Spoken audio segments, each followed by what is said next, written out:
is a congressman representing South Carolina. He's the chairman of the House Oversight Committee, retiring, and he joins us tonight. Mr. Chairman, thank you for coming on. Yes, sir. Thank you. So first, just a News of the Day question. I watched as the Speaker of the House, Paul Ryan, and Senator Bob Corker of Tennessee both seem to suggest that John Brennan deserved to have a security clearance. And I'm confused. What possible benefit to American national security would be served by letting John Brennan keep his security clearance? The only theoretical benefit, Tucker, and I'm just playing the devil's advocate, is if his successor wanted to discuss a fact pattern with him, having that level, that security background clearance would enable that conversation to take place. Having said that, having a security clearance is very different from having access to the documents. John Brennan, who, by the way, said President Trump was guilty of a crime for which he could be hanged, said he should be in the dustbin of history. I cannot imagine Mike Pompeo or Gina Haspel ever having any reason to talk to John Brennan. And the president can decide who does and does not have security clearances.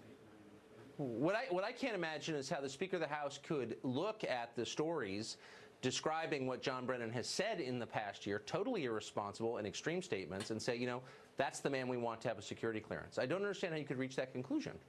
Do you? The only story I saw was that Paul thought that Brennan was being intentionally provocative, that the president should just ignore Brennan. I have not spoken to Paul about it, but it's not just Brennan. I mean, it's also Comey. I mean, Comey is telling everyone to vote Democrat, so Bernie Sanders will be the chairman of the Senate Budget Committee. So how would you like to be investigated by this gaggle?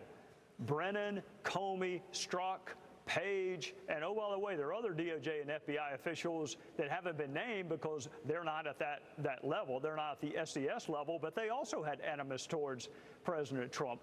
Those are the folks that were in these dispassionate, neutral, objective roles investigating the person that ultimately became president of the United States. The American people deserve an intelligence and a justice system that is as devoid of politics. I get that the president gets to pick the AG and pick the FBI director, but beyond that, facts are not Republican or Democrat. Neither should our justice system be or our intelligence community.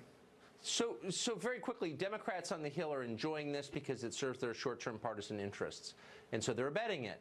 But if you talk privately to any of them who acknowledge that at some point there's going to be a Democratic president, and is that person going to be comfortable knowing that the intel agencies could turn against him and destroy his presidency? I mean, are they thinking this through at all, do you think?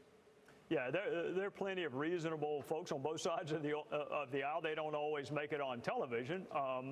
Yes. But I think one of the challenges and one of the reasons that I'm glad to be doing another line of work come 2019 is the ultimate objective right now is to win.